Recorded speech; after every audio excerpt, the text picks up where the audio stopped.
Hello, this is the English version of my video presentation, which reflects on what is called post-colonialism, or more theoretically, what people call the decolonization of thinking. Let me start briefly trying to say what this debate is at all about. It is about nothing less but about a part of the world which is described with the notion of post-colonialism. That means it is about that part of the world, and it is carried out mainly in this part of the world, with a few exceptions. It's also carried out within the sciences of the former colonialists. With this debate,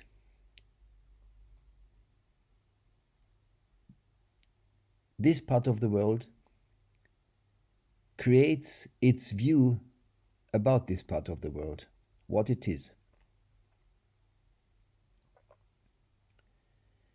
And with the notion calling this part of the world post-colonialism, the post-colonial word,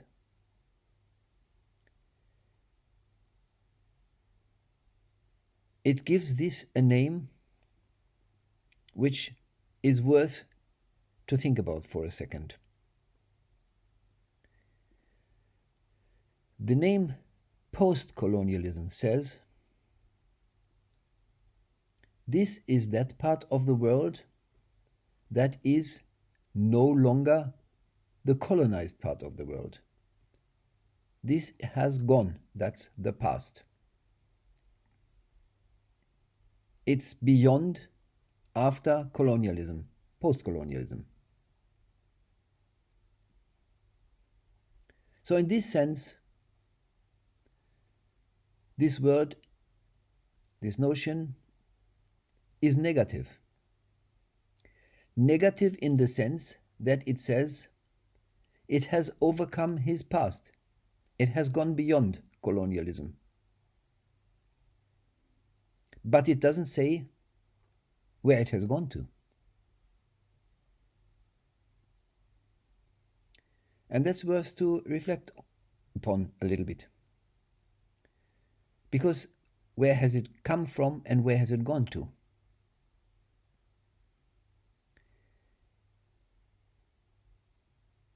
The transformation of this part of the world towards what is called post-colonialism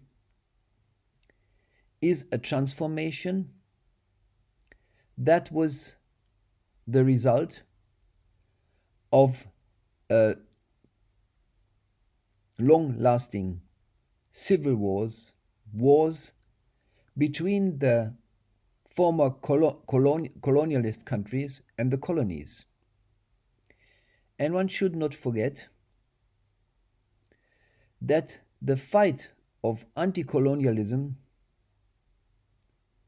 which ended in this post-colonialism, was nothing less but the fight against the society system of the colonialists. The fight for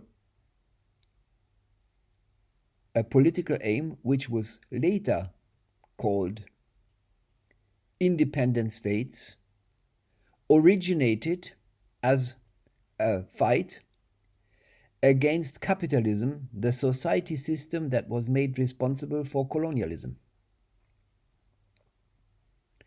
Now, since this notion post-colonialism doesn't reveal where to they have gone after they at least started this fight against their colonization, as a fight against capitalism, where has it gone?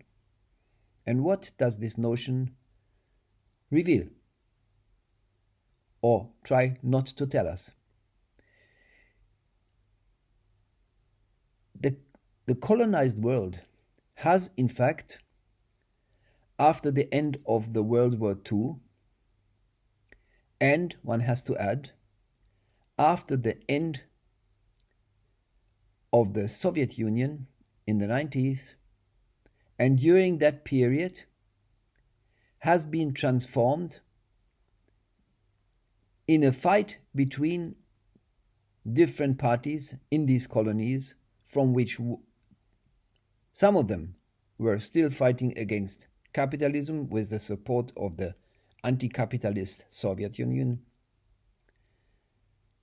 The result of what is now so neutrally called post-colonialism is, the result is that they have all become what? They have all become, more or less, fundamentally at least, the same society system as the colonizers. They have all been transformed, they have all been made nation states, citizen societies with market economies. This is what this part of the world is. They are members of a world consisting of nation states with market economies and citizen societies. So they have become the opposite of what they were fighting against. They were fighting against capitalism. Now they have all been transformed to capitalist countries.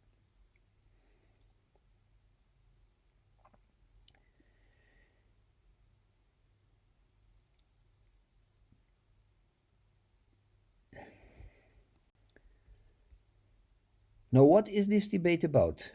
This debate naming itself decolonizing our thinking. To understand that, I want to summarize what my overall finding is. It is this.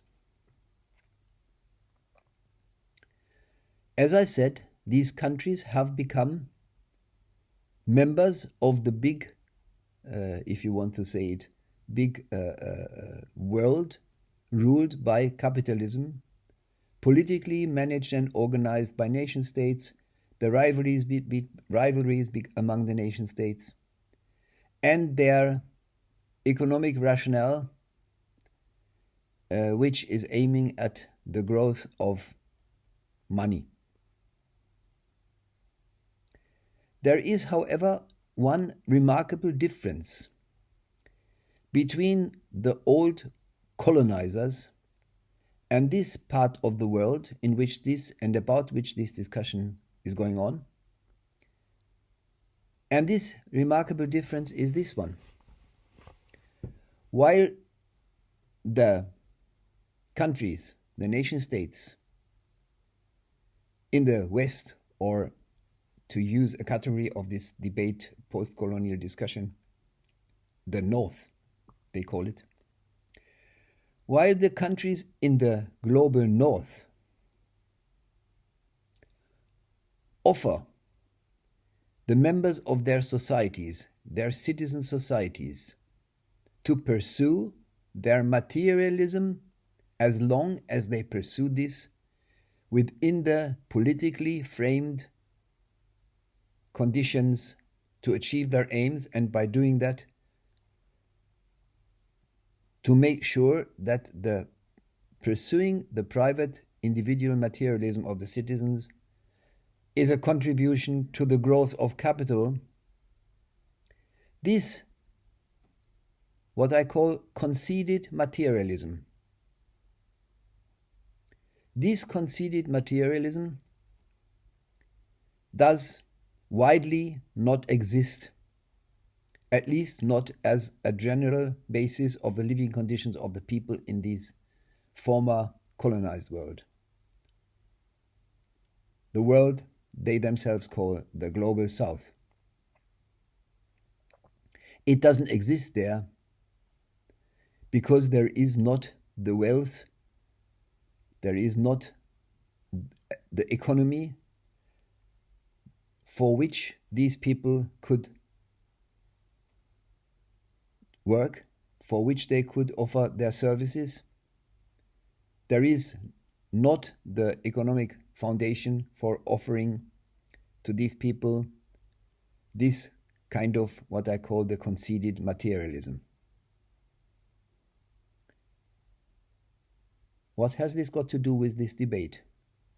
This is the explanation of what this debate is all about. Why? The debate about this world, this post-colonialism called, the debate is the debate among disappointed citizens who are disappointed about the fact that their promises, their dreams, that with the implementation, with the transformation of their societies into these market economies and nation states, into nation states which were no longer under the exclusive grip of a colonizer, that this shift would improve their living conditions, would allow them to at least also pursue their material interests. This is not only the case. In most parts of the world, one can even say there are a few exceptions, but I don't want to go now, travel through the world and go from country to country. Substantially, the living conditions of these people have become worse. And this has something to do with the fact that they have become independent states, which means they are no longer the subject or object of the exclusive exploitation of the people and their natural resources by one country, the colonizer, but they are now the resource for the exploitation of the people and their resources by the whole world of capitalists, namely those who rule this world, the imperialists of the so-called West. And this debate is a discussion about this situation. It articulates the frustration, the disappointments, the critique of citizens from this part of the world, disappointed about their expectations that changing their societies towards an independent, their own state, which rules their country, would substantially change their living conditions. As I said, this is not only not the case, rather the opposite is the case. Now, how this general position, what I want to say is this discussion all about, and how this discussion is carried out, and how it is phrasing this frustration, this disappointment about the non-realized expectations in the creation of independent states.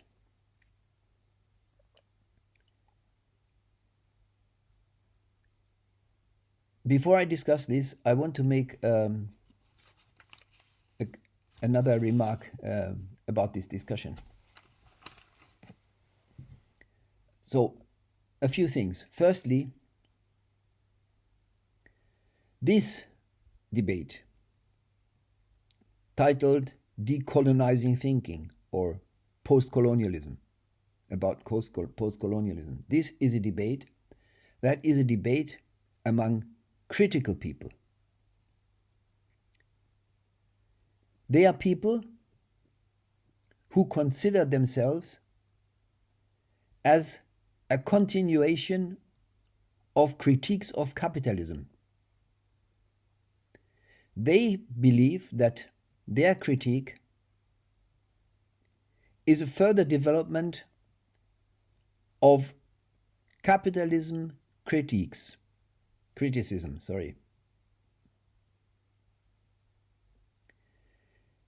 It is a debate which indicates via its title under which is carried out, again, decolonization, it indicates with this title dealing with coloniality. It is a debate that is a very political debate. It is a political debate dealing with the political status of the citizens in this part of the world, in the former colonized world, in the new independent, in the world with the new independent states. And this is a debate carried out among intellectuals, academics, but also carried out with substantially the same contents among political activists. So it is a very important debate. It's important in the sense of it's about a topic which covers the reflections about what is going on in a major part of this world. And one has to say, of course, that this debate is addressed from this part of the world towards the imperial part of the world. So what they criticize mainly is, and this is also remarkable to say, they criticize with their notion of decolonization the existing, Western capitalist world, accusing them of a continuation of a colonial mindset. That's why they argue they want to decolonize this western part of the world.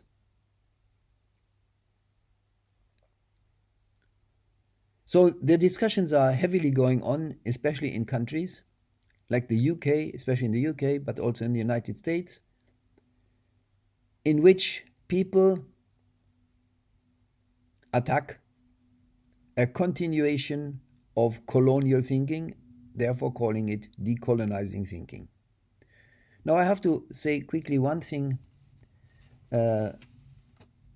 about the situation in Germany. In Germany, this debate,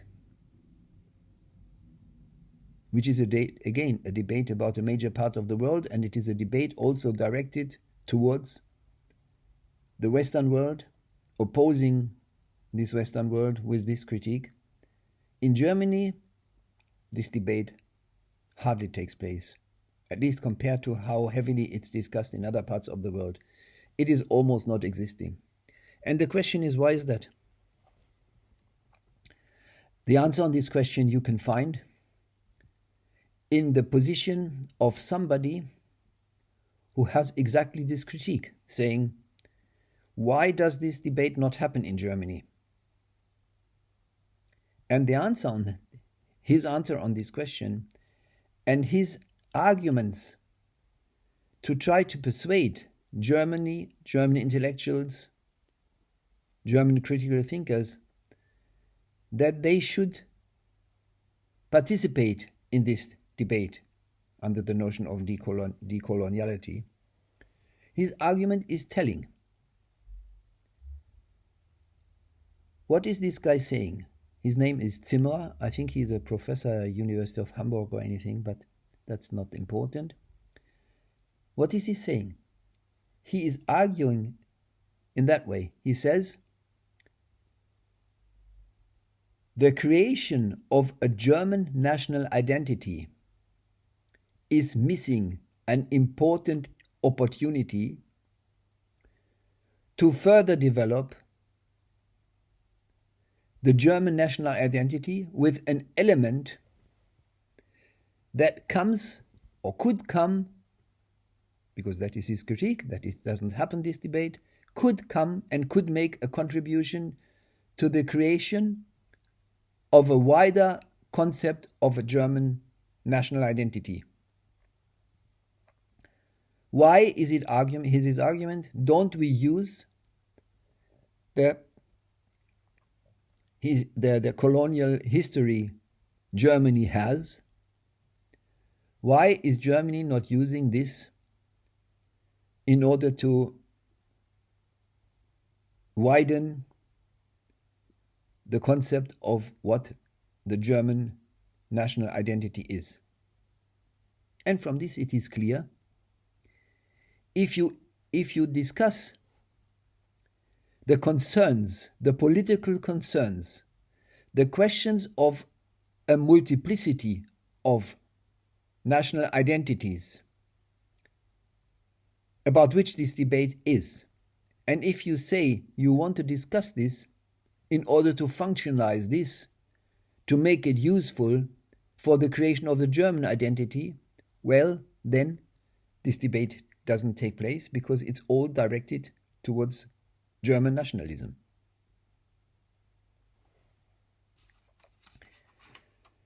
Now, my next point is, I want to just quickly give an overview over the topics which, to my mind, cover the whole range of this discussion, which is carried out, or reflections which are carried out under this title, Decolonial Thinking. And these topics are the following ones. Topic number 1, I title Reflections about Political Identities.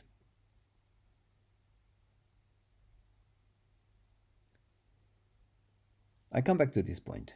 I'm just enumerating now the headlines of the things I will briefly talk about. Then the second one is called, the key word there is indigenization. Indigenization of thinking, indigenization of thought, of theories. Number 3 is called, the buzzword is Eurocentrism. So that means that is the critique with which this decolonial thinking opposes the way of thinking, the theories created in the tradition of the European social sciences. And if I say in the tradition of the European social sciences, this implies that this includes, of course, the whole West. That means also the discussions in the United States. Eurocentrism is the title of this discussion, via which they oppose social thought in Europe. That's number 3. Number 4 is briefly about the epistemologies. That means the way of theorizing decolonial thinking has constructed as a way how one should think about the world. That's number 4. Number 5, I want to summarize a little bit what the theoretical achievements of these discussions are, and also a little bit mention what kind of political implications that has. These achievements, decolonial thinking is gaining, and they do gain it. Finally, I want to make some brief comments about the contributions in this coming from the historical materialism. And I also want to make a kind of sort of briefly brief sort of comments about which thinkers in which part of the world argued and motivated by this decolonial thinking. Which thinkers have to change which thought? Forced, in quotation marks, to change their thought by adjusting thinking to what decolonial thinking advocates should be scientific thinking or any thinking. That's my last point. Now, my first point, as I said, is the discussions about political identities. I have to say here just a quick methodological remark, right? I cannot, of course, not discuss all the details of this discussion, all these 5 points. That's too much. This is only trying to give an overview, trying to touch on the key points I'm reflecting on there and I'm criticizing there. So I cannot do more than really giving some very brief, if you want, also rough overviews what this debate is about and what my view on that is. So let's start with this first point. This first point is about political identities. As I said, decolonizing is a very political debate, and the debate is in fact about, let's call it, the inequalities or inequalities of the recognition of the different political identities over the world. It is arguing about a prioritization of the citizens representing with their nationality the imperial states, which are not in this terminology called imperial states, but which are called states in which colonial thinking still exists, and the fact that, as it is discussed there, that the complaint that citizens are privileged, which come from these countries, is for these thinkers a sign caused by a continuation of a colonial way of thinking.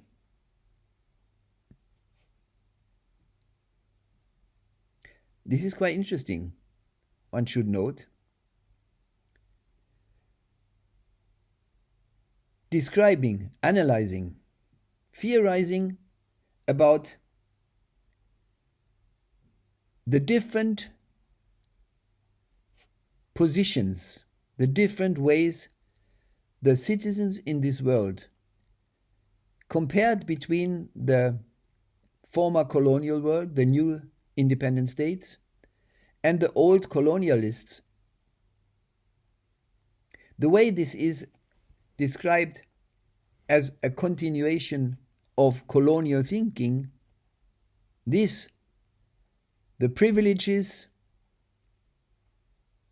the people from the old colonial part of the world have had and still have, and have despite, as they would say, of the fact that other countries also have now become nation states and citizen societies. And considering this again as being a sign of a continuation of colonialism is remarkable, because this already says this doesn't suit into equal nation states, as they would say. There are all nation states, and because there are all nation states, all the citizens in these countries, in all these national societies, deserve the equal acceptance over the world. And the fact that this is not happening has, according to these people, nothing to do with capitalism. No, if they say this is because of the continuation of colonialism, they even say it contradicts the ideas of nation states, that if the citizens are treating unequally. So it is a way to criticize these states via accusing them of having still the elements of colonialism in them. It criticizes them and tells them that the differences, making differences between the status of citizens from these parts of the world, is a violation of what nation states should be, equally. Citizens with equally acknowledged political identities.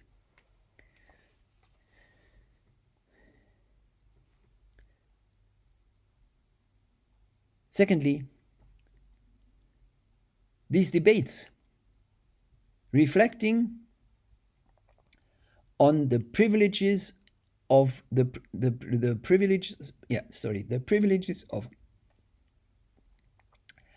politically different citizens, different citizens from different countries in the world, is arguing with what a main author of this debate, Spivak is her name, calls a strategic essentialism. The content of the strategic essentialism, which means this is how to perform, how to execute the opposition against this still colonized way of thinking, the opposition against this still existing colonialism in the minds of people. This is what she calls the strategic essentialism, and the means of this strategic essentialism, Spivak discusses, are variations of nationalism. They are, in the first place, reflections about racism. They are reflections about ethnicity and nationalism. And these reflections about racism are worth to think about it for a second. Racism, I don't want to discuss that notion here because, I have no time for that. But one thing everybody knows, racism is a creature of colonialism. The decolonial critique, the discussion arguing for a decolonization has a very ambiguous view about racism. On one hand, they know as well that racism is a construct originating from colonialism. But as an element of their strategic essentialism, opposing this inequality of citizens in different parts of the world, racism is made a positive way of opposing the still existing colonialism. It's confusing, no? How does that work? Is it not the case that racism, more than any other category, because the other category, like ethnicism and nationalism, they in fact were generated during the time when in those countries which were not colonized, and further developed after the World War II, and so on. But I don't want to go in details here. The only thing I want to say is colonialism and ethnicism, there are categories which sort of were created later. But one thing is for sure, racism is the category characterizing the colonized people. Now then, these people say, these decolonial thinkers, what they say is this. They say, a way to oppose the continuation of colonial thinking is to stick positively, to insist on your race, that is, to insist against the continuation of colonialism on a category which is nothing else but the creature of colonialism.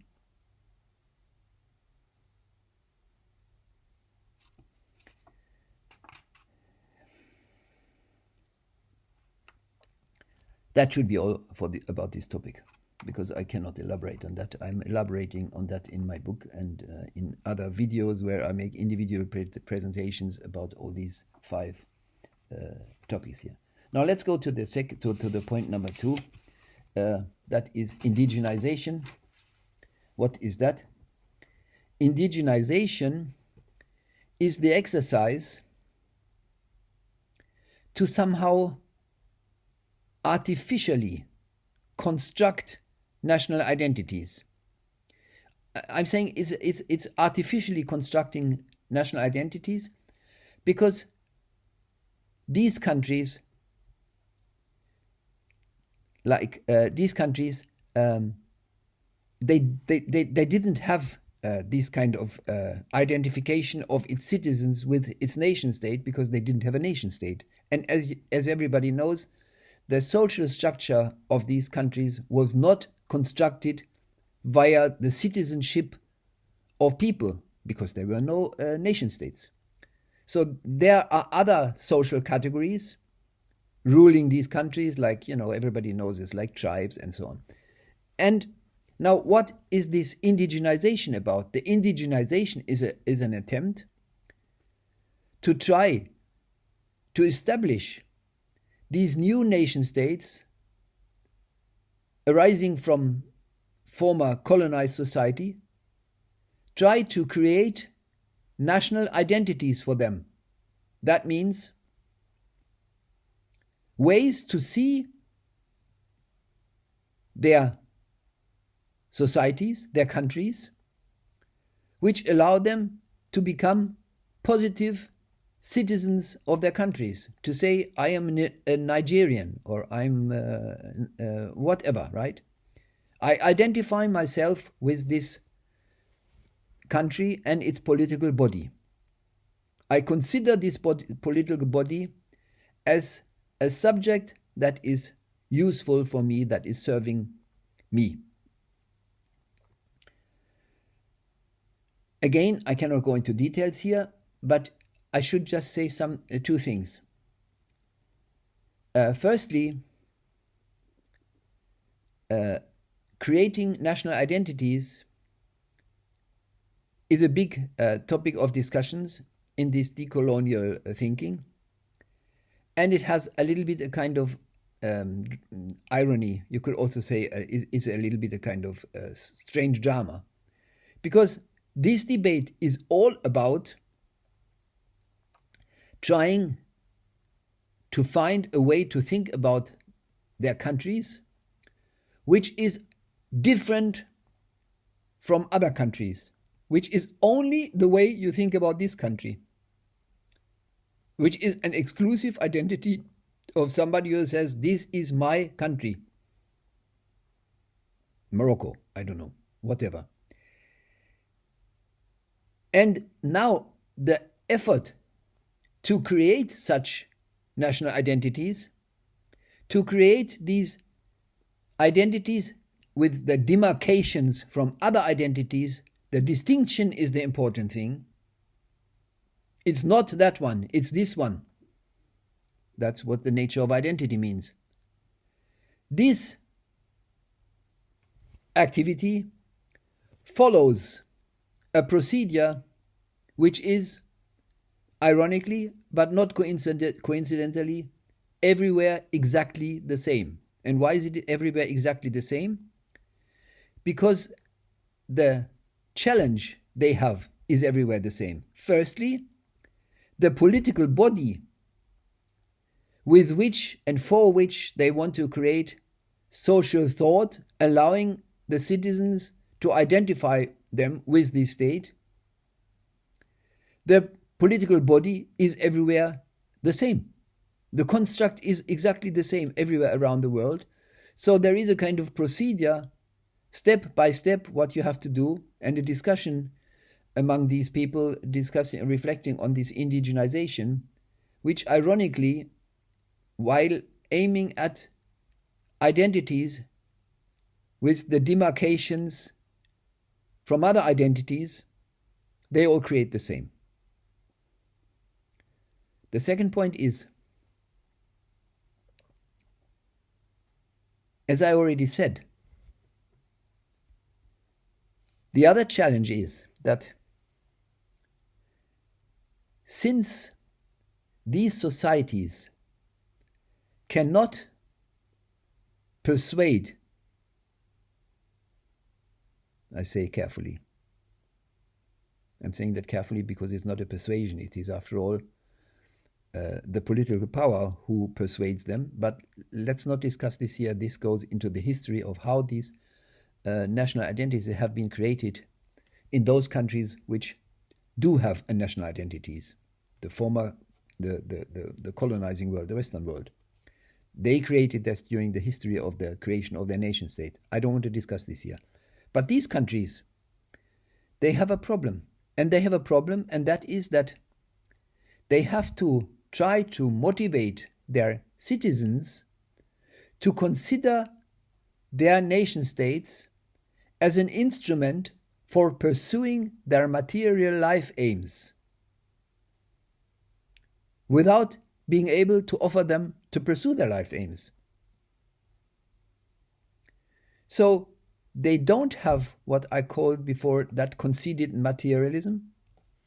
The conceded materialism that is used by the nation states in the Western world to persuade people that the state is nothing doing but helping them to pursue their material interests. This is how nation states present themselves in these parts of the world. But nation states in that part of the world, presenting themselves as instruments for the people pursuing their personal interests, is, let me say, quite impossible because they don't have to offer such thing. And that is what these discussions about indigenization don't know, don't realize.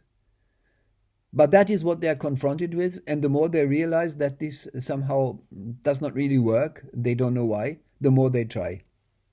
And the more they try actually to move beyond all kind of, elements for the identification of people with their nation states. I don't want to go into details because that is then the discussion about what this story of indigenization is. Now, that was number 2, indigenization. I come to number 3. Number 3 is the critique coined Eurocentrism. What is that? Eurocentrism is what these decolonial thinkers accuse the thinkers in the Western world of creating theories they oppose. They say they are not good, they are bad, we are against them, we criticize them. How?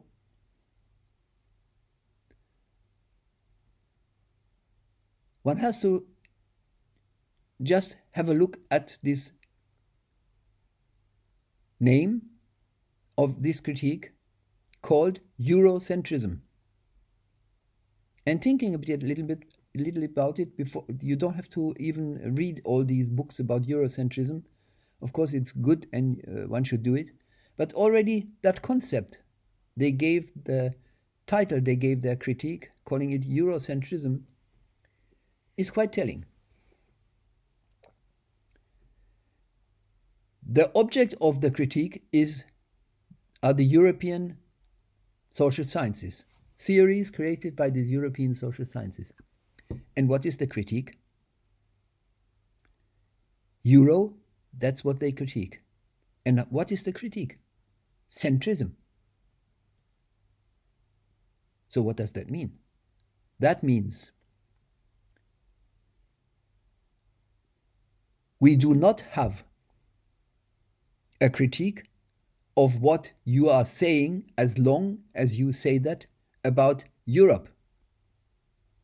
You may say that. Accusing you to be Eurocentric means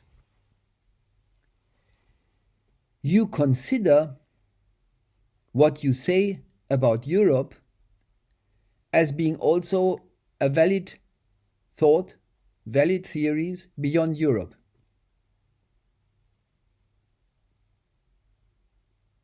Now that's interesting. If one looks at the theories created in Europe, especially theories which are somehow thinking about this part of the colonial world, but already if one only think about these European social sciences, European thought, it is very obvious, at least for somebody, who looks at what these sciences are saying, these sciences in fact consider the European societies as an achievement, as they phrase it, of civilization. Europe and its societies represent the progress of civilization. And accordingly, the societies beyond Europe, the colonial world, colonized world, they are, in the best case, on their way towards civilization.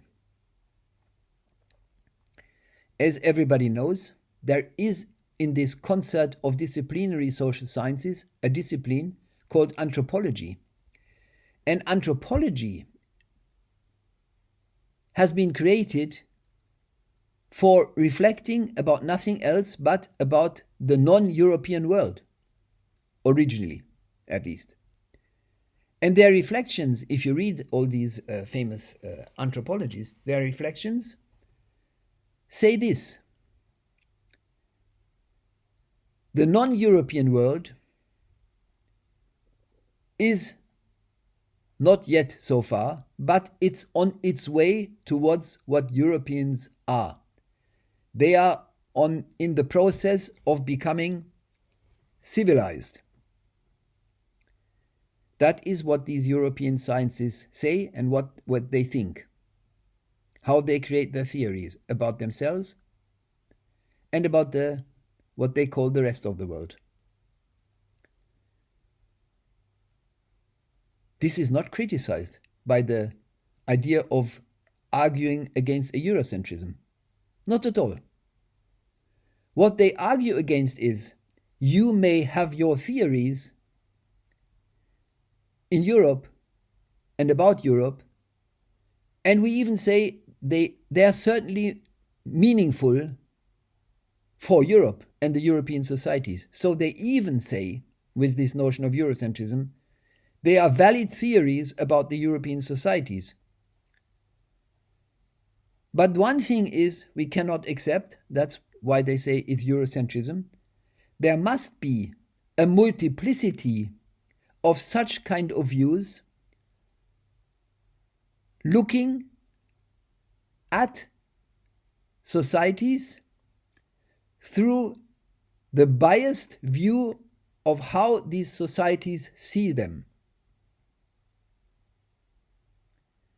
This kind of biased view should not be the exclusive right of the European social sciences, but there should be a multiplicity of thinking, of theories, a multiplicity consisting of thought which is created through the lenses of the national identity of other countries in the world. Others should also have the permission, should be accepted as creating their own views about themselves and about anything else. In other words, theories which are representing the representation of a political entity are not rejected as being theories which are just transporting political views. No, the opposite is the case in this critique. It says theories which are transporting a political view about political entities, a self-perception of how you see yourself and how you represent yourself towards the world. This should not be the privilege of the European social sciences, but should also be allowed for the other political bodies, the other countries, the other part of the world, as they would say, also for the global south. I don't want to say something about this category, it's bizarre.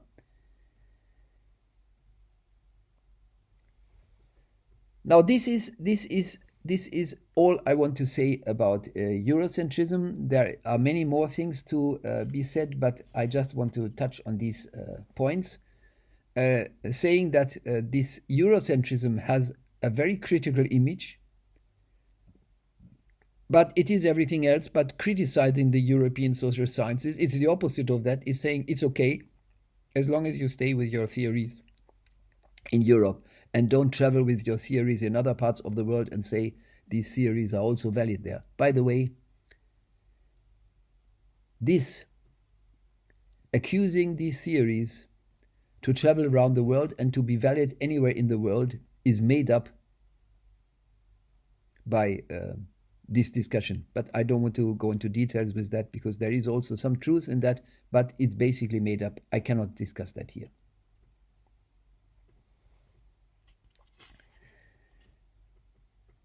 So that was Eurocentrism. Now, the third point is, where is it? Okay. The fourth point. 3 was Eurocentrism. Now the fourth point is the epistemologies of decolonizing or decolonized thinking. Decolonized thinking has in fact created and suggests and argues for a new way of theorizing. A way of theorizing that, unlike that Eurocentrism, is not considering, as they would say, any theory as a universally valid theory.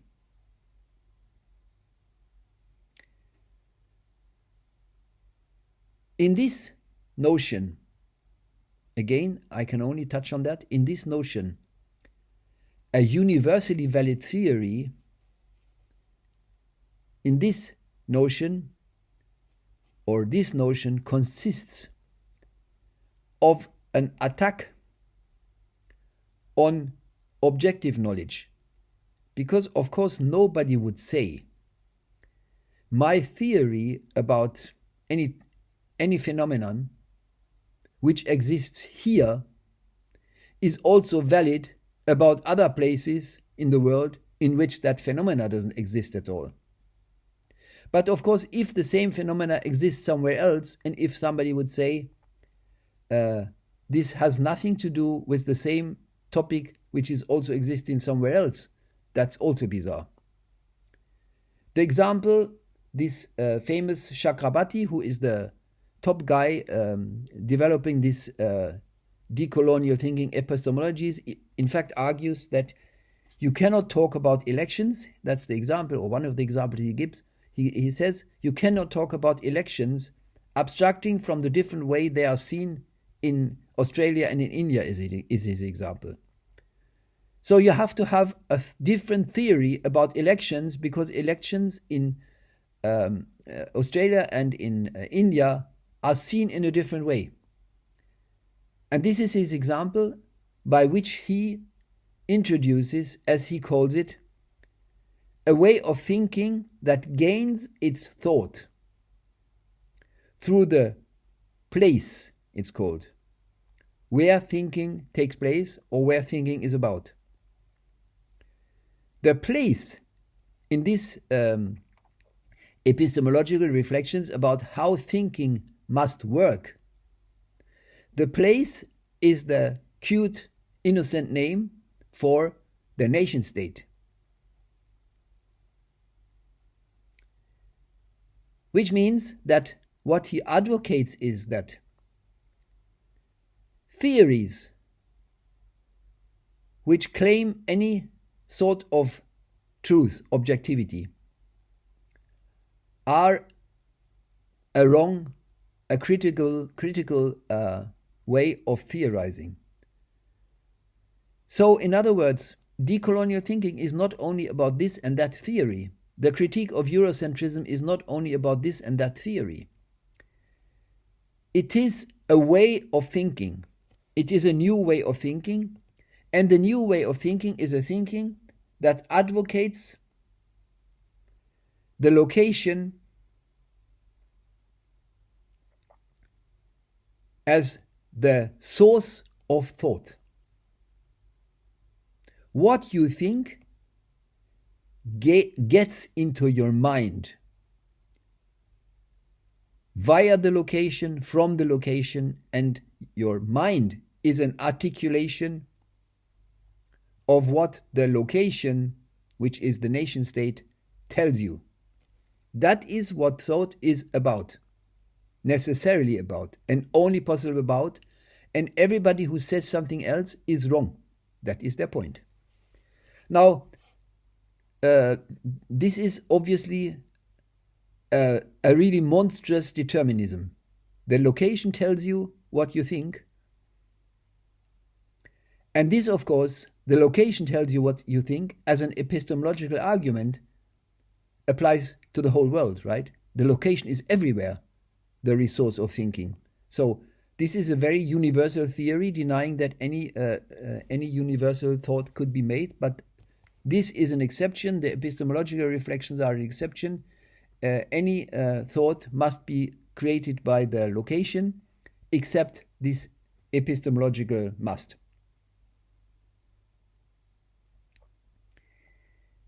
Now one can imagine this means nothing else but introducing the raison d'être ruling the mind of national societies.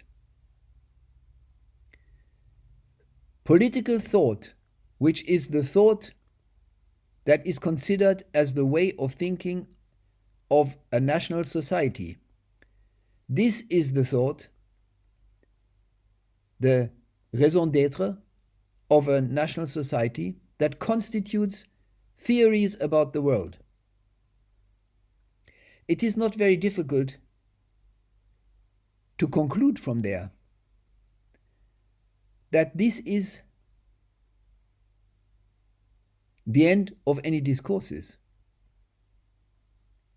If thought is the articulation of what the nation state, the national society, imposes, or how do you say that, feeds into your mind, then there is a multiplicity of such national views, and there is no way anymore to argue, to discuss about anything, or to put it in other words, this epistemology for this critical thinking, coining itself as decolonial thinking, detecting everywhere remains of colonialism. This epistemology is anti-criticism.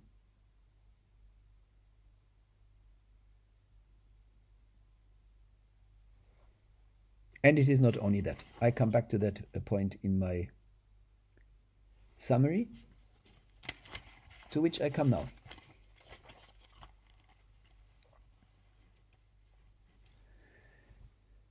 What are the achievements, the progress, if you want to call it, from the point of view of those who successfully introduced decolonial thinking, both as a way of theorizing, as a method to create thought, but also what is an achievement in terms of what this means for the scientific knowledge in general?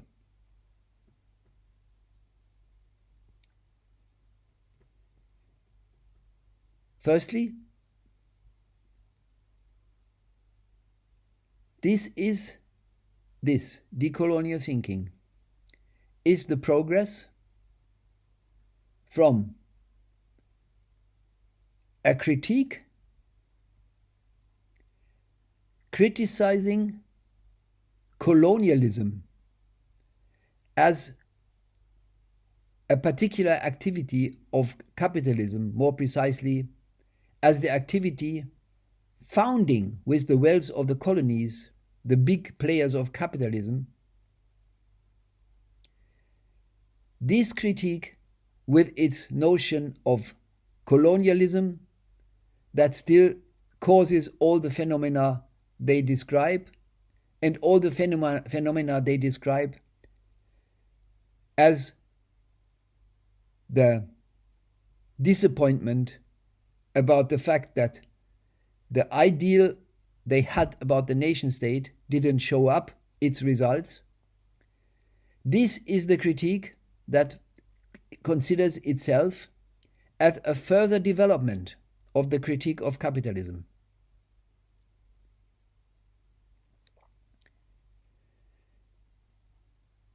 It is a debate that, with its radicalization of the subjectivism consisting of political views imprinted into humans' thinkers' brain via the location, as they phrase it.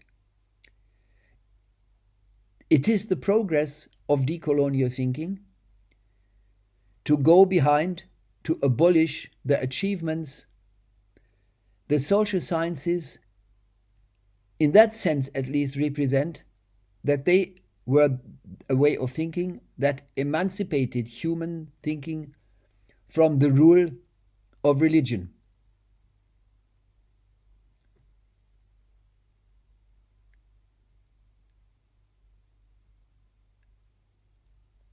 It is a way of thinking that consists of the celebration of nationalism and the celebration of all sorts of irrationalisms. I mentioned race as an element, as a cognitive element, as a cognitive resource of scientific thinking. An example: these people, decolonial critique people, they argue like this. They say, it's obvious, we can find that in the sciences in the European sciences, you can find all kind of very Christian ideas. That's correct. That's true.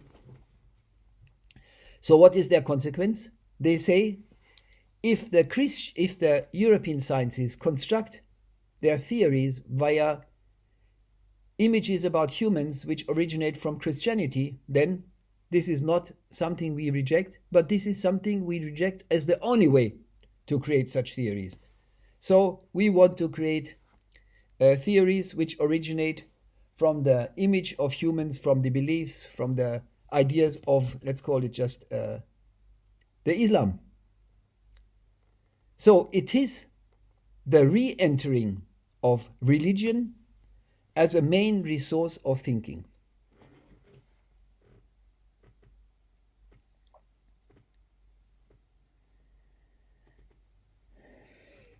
I want to finish my talk with 2 points. Firstly, it is obvious all these people I mentioned, these decolonial thinkers, especially their big thinkers, Spivak, Said, and so on, Chakrabarti, they were all former Marxists. More precisely, they were all educated people, educated with the historical materialism. And it is quite obvious in the way they construct their thought, last but not least also their epistemologies, with its, as I called it, monstrous determinism, how this thinking has been promoted by the historical materialism. Somehow it's a further development of historical materialism. Just to say two examples. This notion, epistemological notion, the location is the resource of thinking, is very obviously an application of the notion from Marx, or at least, to be more precise, the interpretation of the notion of Marx through the historical materialism. Being decides about thinking or thought. That's what they apply and say exactly. Being creates thought is not a critique of the thought, which just mirror what the reality tells them to think. No, they think this is a positive way of theorizing and say, then let's choose the location, the place, as the reality that creates thought. And by choosing the place to create thought, we arrive at where we want to arrive, at the multiplicity of nationalist views, the multiplicity of the different raison d'etre of all the states of the world, presenting their political worldviews as scientific insights. That's the methodological aspect. This being decides about thinking. The other one is also obvious. All these thoughts are based, as one can see, with these political discussions, they are all revolving around the nation state. And as I said at the very beginning, the whole basis, the whole substance of this is to reflect on the results of the idea creating these independent nation states and the frustration that it didn't happen, and then accusing a not really realized independency, a not really acknowledged citizenship, politically defined citizenship, as the reason for the frustrations, for the not existing material improvements they rightly notice. That is all about the state, the concept of the state. And what has it got to do with histomat? It has got to do this. The histomat, as you know, made a kind of journey. The journey was this. It started from the notion of the nation state as the political body oppressing the workers, and it resulted in the notion of the workers and peasant state as the one and only real revolutionary subject. So it is this idea of the histomat presenting the nation state as the means of the poor that we can see here giving birth, as the thought giving birth, to introduce the nation state as the real resource of thinking. A quick final remark. It is obvious if you say that there is still colonialism in this world, that you find capitalism, of course not perfect, but capitalism is an achievement, because everything you have to complain about that you face within capitalism is, as they say, a continuation of still colonial thinking, not of capitalist thinking. It's not the rationality of capitalism that is creating these differences between the citizens. It is the rationality of colonialism that creates that. So it is inevitable that all these people who were all Marxists, who were all these people who were advocating the fight against the colonialists as a fight against capitalism, it is inevitable that all these people had to revise their view to be people who were somehow sharing the critique, the Marx, or the critique of the historical materialism. And of course, that's all, after all, going back to this guy Marx. So they feel obliged to say something why they think Marx is out. And I want to say something quickly about how they do that. I don't want to go into much in details here. Briefly, Marx has created a notion looking at the societies in Asia, and because and he calls it, I don't know quite precisely how he translates that into English, it's kind of the Asian production mode or anything like that. And that this is about the way that in the sphere of agriculture they work a lot with the water when they produce rice and so on. Marx called that Asian production mode. Now, this is how they find that Marx could be disproved. How does it work?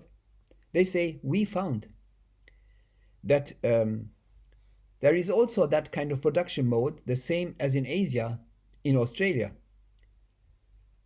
Finding this, we can prove that you can see that Marx generalized his production mode, he called Asian production mode, with that adjective Asian, and didn't notice that there were other parts in the world which were doing the same. In other words, Marx did a generalization. He made any universal knowledge about anything, and he could somehow be discovered as being a Eurocentric thinker, getting his ideas from the European societies and applying that to the world, because he didn't notice that this Asian production mode also consists in Australia. In other words, what are they telling about Marx? They say, you, Marx, created a theory about capitalism. And since you assume, you claim that this is a theory about capitalism everywhere, you fail to fulfill the way of theorizing decolonial thinking suggests as the only way of thinking. You didn't look at the location, Australia. You didn't apply decolonial thinking, which is very amazing, no? Because this was done something like, I don't know, 200 years later, 150 years later, I don't know precisely. So this is the bit kind of funny, you could also say shabby way of disproving Marx's theory about capitalism by saying that capitalism is different here and there. And because it's different here and there, your whole theory about what capitalism, the nature of capitalism is disproved. You didn't think through the place. Your mind was not fed with what you heard from what the political view in the countries is about which you were thinking. You thought about capitalism in general, and since you did that, the theory about Marx was disproved. Marx's critique of capitalism is not a local theory. Really? That's all. Thank you.